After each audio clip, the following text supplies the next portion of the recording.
بینن آژانس ساخانی افدم باش بیت روزا سهشنبه یانا دهوک گل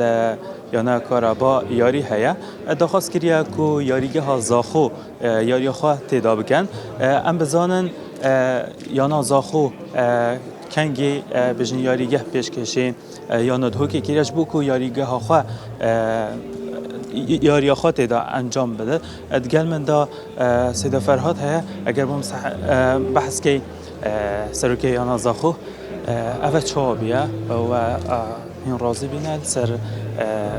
بجین یاریا دهوکو کارابا یاری جهانی دولتی زن بشکل خیلی سرچابا و که این زن فرق ما دهوکنی نه یعنی ام باجر اگه دزجین ام الگل ایکین چیکار مثلا نادگاه کردیه چیکار محتاجی مبین ام آماده نه به مشکلی و ام هاری کاری آم بگیم بچی فدراسیون عراق بریار دای نادیده عقوبه بکن سر هر اگر آن چی بیه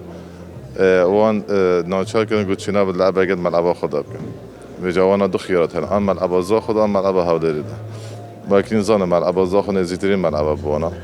همچون که نادی زا خود در گیمه با هر کس اگه وکیلیا فرق دو که زا خود نینه به ملعبه مدل لعبه بکن سر جوابه نخواهش جمهور زاخوش یکو پیشوازی یکا جان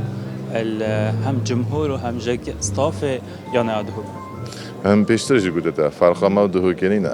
هک هر اوقات که بچین کم همی وصلین اگه افریقا جن لعبه کار ریال مادرید بارسلونا چی بد یا دربی چی بد همی مثلا هر کسی که 8 فریق خود کرد 8 باجر خود کرد 8 شد کرد که وقت زاخوجی امج 8 باجر خود کن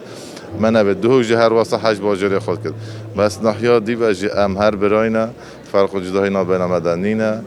ام خدمت دادن ام داخل جمهوری زاخوج که در حیاتی ورزشیانه بین یاریگه هدا دستابو نیانگاه کردی بخوازن انشالله داخل سرکفتن بوام خوازن ملعب زاخوده. اما سرکی یانا زاخو گلکس پاس کرد گل من داوه بله بینران که ممستای دادیار کردن ادی یعنی اف یاریا کارنگه لاروجا سهشنبه نابینا یانا دهوک و کارابا دل یاریگه هزاخو انجام دادن سرکی یانا زاخو داخویا کردن که داخل جمهوری کنی پیشوازی کاجان لبگن و کو بیشنش برینو که هر کاچوا